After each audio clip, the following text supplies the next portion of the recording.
Hey, what's up guys? Welcome to Project GTR number 8. I'm here with Ricky Hoffman. Ricky is a mechanic. He loves cars. He's always loved cars. Ever since he used to ride the skate park back in the day, all he used to talk about in the deck was cars. And I was here to listen. I love cars too.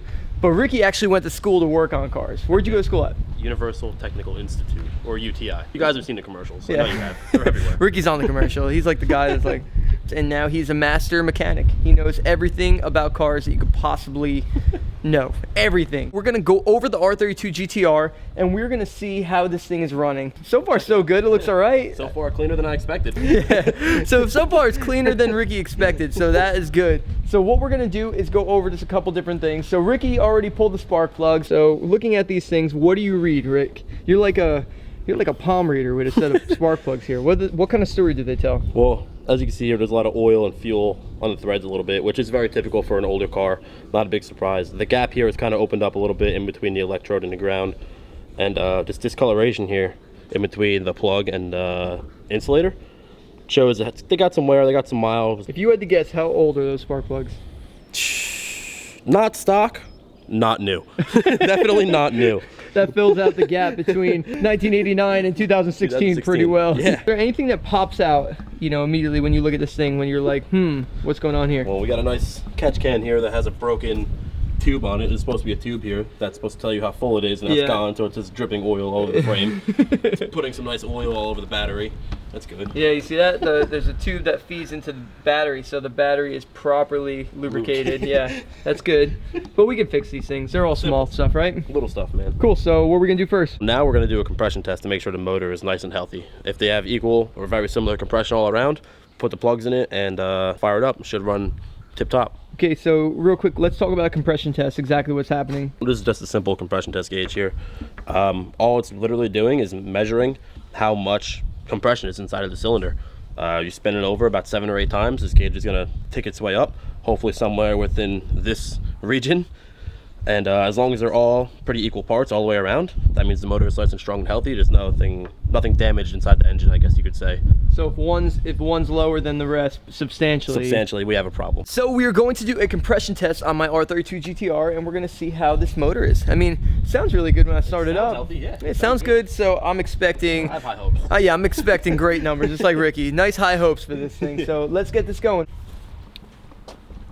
Right-hand driver. It's weird, man. All right, ready? Let's do it.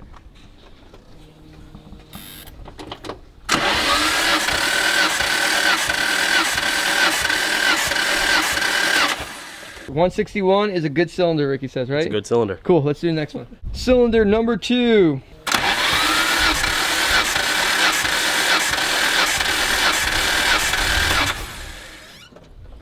.161, 162. We got another good cylinder. If one of these is bad, we can do, RB30, single turbo. You're getting ahead of yourself, my man. All right, so here we go, cylinder number 3.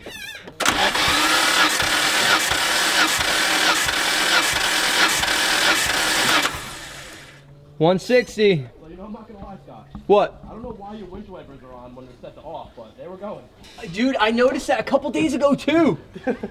We gotta sort that out. I don't know if you guys saw in the camera or not, but the windshield wiper just went on. And I don't know why, and Ricky doesn't know why. It is set to off in there. It is, yeah. I'm really confused. We gotta sort that out. I was like, it's like a DSM thing. Dude, I was thinking the same thing a couple days ago, so at least I know I'm not crazy. So the back half of the motor tends to have less compression than the front half. Explain why that is, Rick. Well, the way the air is coming into the intake manifold, it's going to try to get eaten up as fast as it is when you're in high RPMs. So the rear cylinders are going to tend to run a little different than the front cylinders because they're getting different air into them. You can correct that with a proper ECU management because you can actually read what each cylinder is doing and correct that with the fuel per cylinder. Stock computer, very limited. Hopefully she'll be good to go. Hopefully she'll be good to go. I got faith in her. She's been kicking for 27 years now. She's got this. 29. All right. Cylinder number 4.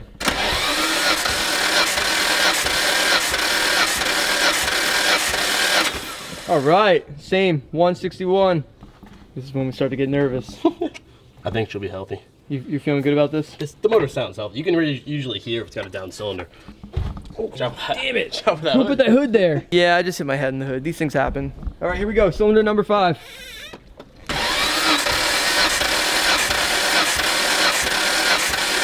Oh, hell yeah. 162. This is a very cooperative motor. This is a great engine right here. No, it's not mine.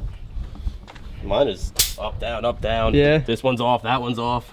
Will the 1J240 be back in business anytime soon? 3 weeks, I have an event. In 3 weeks, East Coast Bash is going to be at Englishtown, New Jersey. One of the biggest events in the year. I don't have a choice. Yeah. Okay, here we go. Cylinder number 6. The weak cylinder. Strong cylinder. There ain't nothing weak about this engine. It's gonna have 163, I know it. Some positivity here, Scott. I know, you're right. I'm just saying what I heard.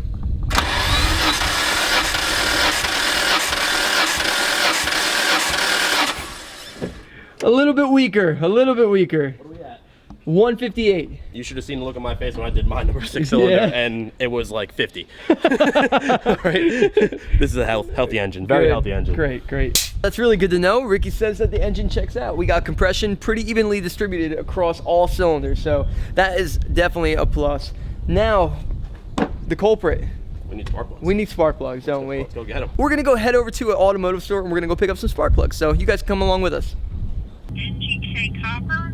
Yes. Okay. We do have them in stock. They're $2.49 each. How many do you have in stock? We have 6. Perfect. Can you put those to the side for us? Sure. Thank you. You're welcome. Thanks for calling. Cool, we just called up AutoZone and guess what? They have the spark plugs, so this is too easy right now. Now I just got to be able to film myself and drive. I don't like having slammed cars. Slam cars are a hassle. It's just low enough, that's the goal. So we're gonna go cruise over to this AutoZone and we are gonna get a set of spark plugs. I'm glad they have them in stock. Today should be a breeze. Hopefully. Yeah, we'll check back in a little bit. Dude. Woo! Look at that. Bam! We got some NGKs right here, some bad boys. Yeah, it's not gonna work. That's not gonna cut it. That lady's mean for what you did. Yeah, she got us. All right. All right, There back- goes that one. back to Guess the what, store. guys? For $2.49. Says we have that in stock. That's a cross reference. Are those cross-referenced or are those the actual? That was cross-referenced, yeah. All right, we might be seeing you in a few minutes then. Okay, here we go. We're going back in the STI to AutoZone. All right, so we just got back from AutoZone for the second time, and guess what? They had the original plugs that we went there for. Instead of cross-referencing, once again, if they would have just searched the ones that we were looking for, they actually had them. So we successfully got the right plugs. Now it's time to gap these things right and Check the install gap them. on and make sure that the gap is good. We got a gapping tool. Gapping tool. Not my personal favorite gapping tool, but for what we're doing right now, this will work perfectly. Okay. This is the gapping tool that they sell on the counter. Ricky's like, hey, we got to get one of those. We want 25? 125. We're at 35. Okay, so we got to do some We're tapping. gonna tap it up. All right, here we go. Time to tap. There What we do we go. got here? Perfect 25. Awesome. That's one. 5 more to go. Yep, 5 more, same thing. Spark plugs are going in right now. Now, Rick, how tight do you make spark plugs? How do you know? There is a torque spec. It's gonna be online somewhere. I think I've done enough spark plugs in my day that I don't really need a torque spec. There's a crush washer. And when you're turning it down, you got to feel that crush, and that's what's actually going to seal the spark plug to the cylinder head. So there's no leakage coming out of there from the cylinder for compression. So you don't go crazy tight with them. Can't go crazy tight with them. So as soon as you They will break. I've watched people do it. So if you're not a professional like Ricky, refer to the torque spec. Refer to torque spec.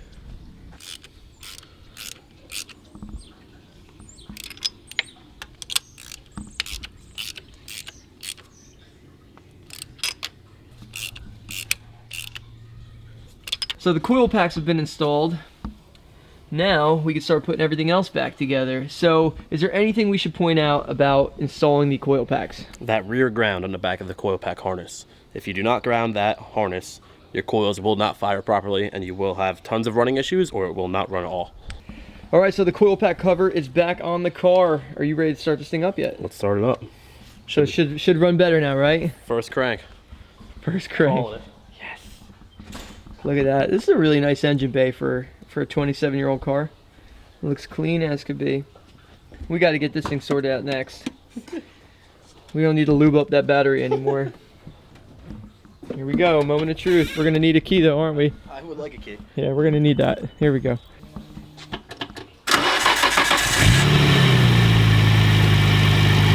Windshield wiper.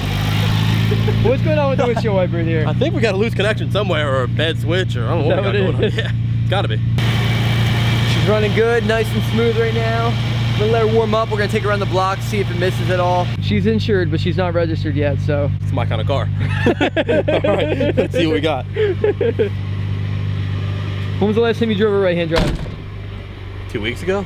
Which one, the Skyline that was at the shop? Yeah, the gray Skyline. So you're accustomed to this. Cool.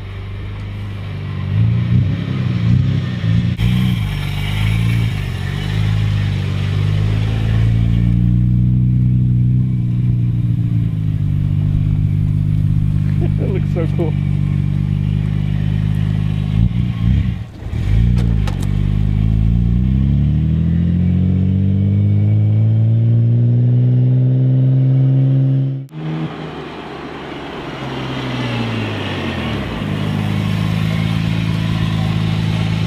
How'd she feel? It feels alright. It has a little bit of a stumble to it too. Still has Yeah, stumble? but you got something going on like drive shaft related. Really? Yeah, it goes. It shakes. Yeah. Oh. Oh yeah. You didn't feel it? No, I never. That was at like 3,500. Like you feel it. Yeah. Coming. Okay.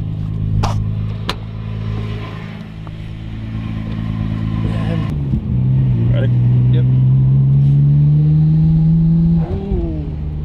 Is it drive shaft related? I don't know. It's something going on. It feels like something back there. I definitely feel. You can feel it in the seat. Yeah. Well, I can watch that little torque gauge. Yeah. Yeah. It's got to be right. Yeah. You learn something new every day. So this thing, we don't know what this thing is yet. And my leg hit it by accident. And when you hit it, you hear this. 音量4です。音声案内を中止します。音量1です。音量2です。音量3です。If any of you are watching in Japan, if any of you are fluent in Japanese and you know what any of that means, I'm curious. I need to know. Put it in the comments below because we need to find out what this means. 音量1です。 We don't know. New to me. Japanese cars.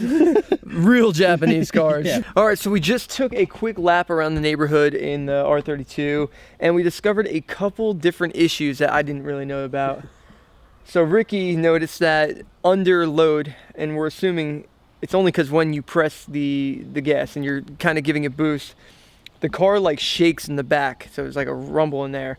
That's not right. So we're gonna have to diagnose that issue also. So Project GTR continues. It's a 27-year-old car. It's really, really cool car. I love it. It sounds amazing. When he was driving it down the thing, I was like, whew.